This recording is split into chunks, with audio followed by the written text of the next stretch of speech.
អូមកคลิปហ្នឹងបាទឥឡូវនេះមកដល់នេះហើយបាទបន្ទាប់ពីចេញពីជុំមកដល់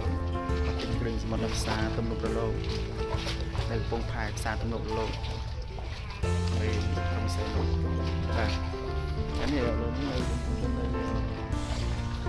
ផែនៅលើផែនេះមកទៅទិញបាទ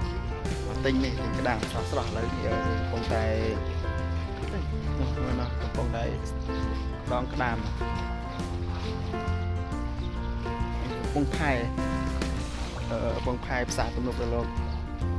ចូលមកដល់តាមផ្លូវទំនប់រលកតែម្ដងបាទ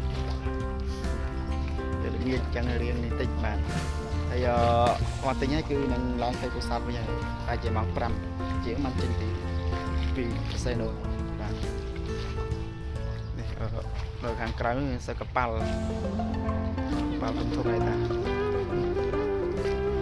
កប៉ាល់ធំណាស់បងប្អូននេះកប៉ាល់ក្រៅអរគុណបងប្អូនអរគ្នាបាទបាយបាយ